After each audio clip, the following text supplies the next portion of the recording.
Amen! Well, good morning everyone! Well, tanghali na ngayon.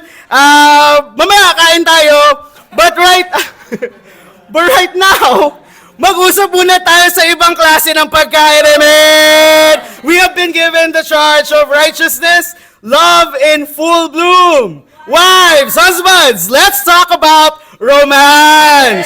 And I want us to understand, I want all of us to understand that righteousness is romance. You cannot have righteousness in your marriage if there is no romance. Walang kasalang sexless dito.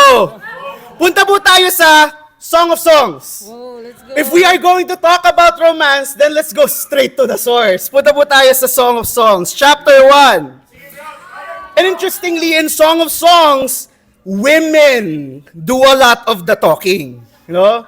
Tingin ko, ang tema dito ay, women must never be afraid to put your deepest desires into words. Hindi lang yung mga lalaki yung dapat nagsasabi na, ito yung gusto ko, ito yung gusto ko. Dapat lahat tayo. And especially the women. Women must be comfortable telling us, your husbands, what you want us to do. In the Song of Songs, in chapter 1, it starts with the woman talking. And in verse 2, the Bible reads, "Let him kiss me with the kisses of his mouth, for your love is more delightful than wine." Women, don't be afraid to admit that you desire your husbands. And it's so interesting that it starts with the woman's perspective. Yep. And then it says in the second half of the verse, "For your love is better than wine." Wow. Sino po dito ang nagwa-wine every week or at least once a week? Wine is nice, right? The better the more aged yung wine, the better. May mga brands tayo na pine-prefer, di ba? Kung kailangan lang natin ng pang soft drinks lang na wine, Nobelino tayo.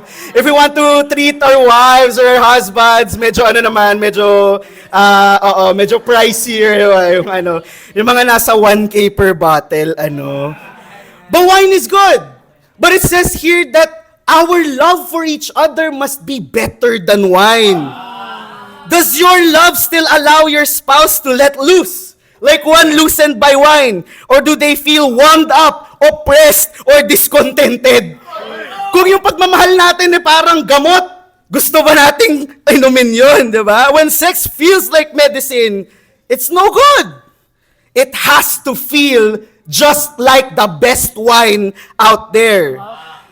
And ito lang yung bagay na kapag mas nakaka-intoxicate, no? If our loving is better, if we treat each other better, at mas nai-intoxicate tayo, it's not bad for us. Mas nakakagaling pa siya. Passionate love in our marriages never leaves a hangover, but instead heals the soul. That's why it's better than wine. We must take as much of it as we want, and there will be no ill effects.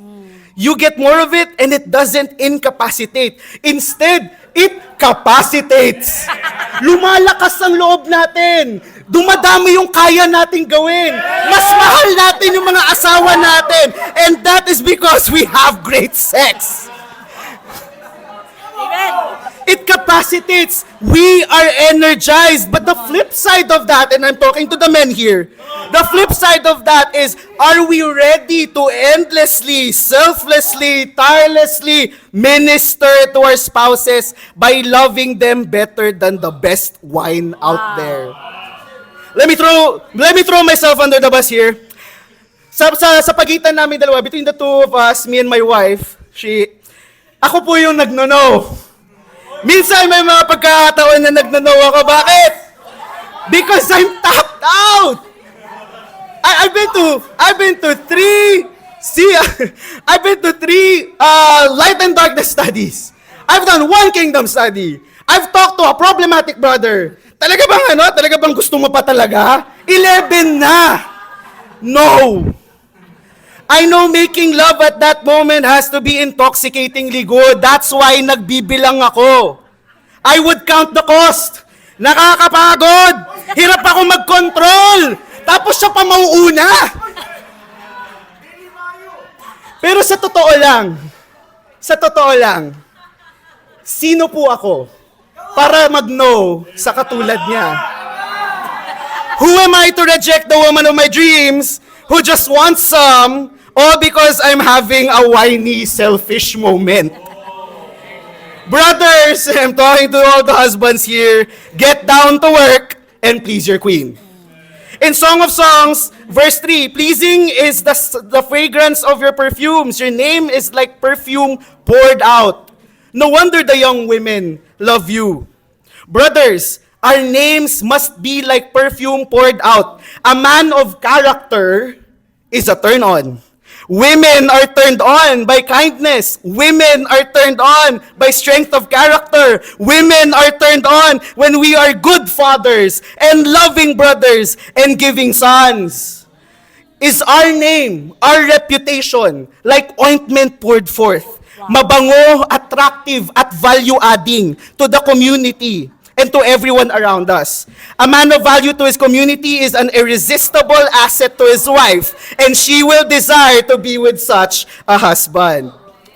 In Songs, chapter 1 and verse 4, take me away with you. Let us hurry. Let the king bring me into his chambers. We rejoice and delight in you. We will praise your love more than wine. How right they are to adore you. The king has brought me into his chambers. Do your wives, no? And I'm talking to the husbands, do your wives know your deepest desires? Alam ba nila? Alam ba nila nakaka-turn on? Or do they still feel kept? Men, bring your wives into your chambers and let them know your kinks. I give you my wife to share.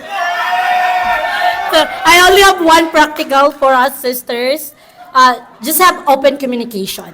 Yeah. You know, sometimes it's hard to communicate because of our ego, pride. So let go of our ego. There's nothing wrong on taking initiative to have sex. Okay? It's not just for the men, but it's also for the women. Amen. Amen. And to God be all the glory.